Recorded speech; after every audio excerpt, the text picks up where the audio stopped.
Paghihiwalay daw ni Bea at Dominic may connect sa prenup agreement. Kalat na ang chikang tinapos na umano ng engaged couple na sina Bea Alonzo at Dominic Roque ang kanilang relasyon. Maraming espekulasyon ang mga netizens tungkol sa umano'y breakup ng celebrity couple, kabilang na riyan ang issue about prenuptial agreement.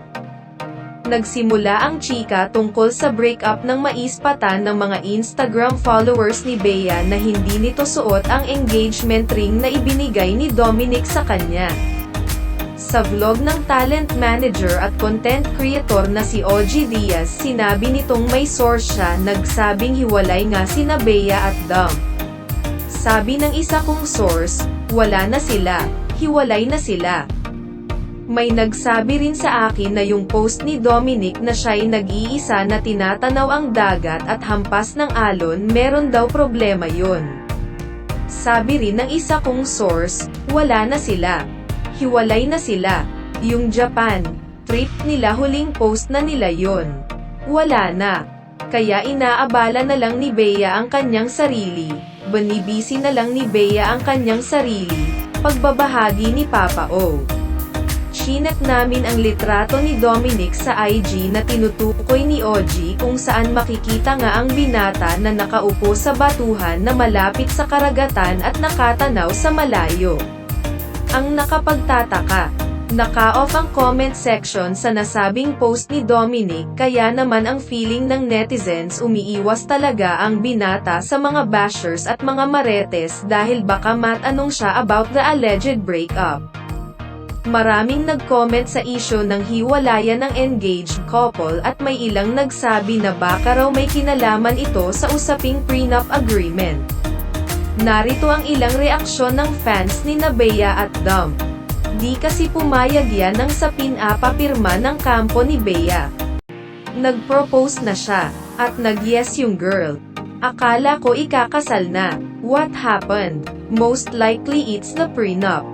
Kaso dapat expected na ni Dian, lalo na mas malaki ang net worth ni girl. Break na, could it be related to prenuptial agreements? Baka hindi nagkasundo. Some men gets offended to sign. Especially if girl has more properties. Parang wala kasang trust. Or related to Dom inviting Kat sa wedding. Bea said before, selosa siya sa friends ni Dom. We don't know. I wish them well. Mahirap din pag di pa masyado malaki income compare sa girl. Dapat ilang milyones ang pondo mo bago ka nag-propose sa girl. Gulong ng palad ang buhay, ay sedge na Bea, para marami tayo single. Maniniwala lang ako kung si Dom at Bea na ang magsasabi. Thank you. May pag-asa na ako. Which one? Both of them look beautiful and wonderful, lol. Maingat si Bea sa pagpili, milyonarya na yan. Maigi na siguro kung hindi pa natuloy ang kasal kaysa naman maghiwalay agad. After wedding may rights na si lalaki sa yaman niya kapag ganon. Siguro ayaw pa ni Bea, baka importante niya ang kanyang career, ganyan talaga ang buhay, hindi perfect. Naghiwalay lang ang Katniel. Sunod-sunod na hiwalayan. Feel ko lang ay si Gerald Perren ang mahal niya. Kung totoo, Bea should try to move on and mend her broken heart alone and not jump into another relationship. Rest her heart. Kung totoo man yan, siguro, sabi ni Daniel. Buti nga kasi di ako imbitado sa kasal nila. Sana wag naman. Bukas ang bandera sa magiging paliwanag ni Bea at Dominic hinggil sa tunay na estado ng kanilang relasyon. Partikular na sa chika tungkol sa prenup agreement.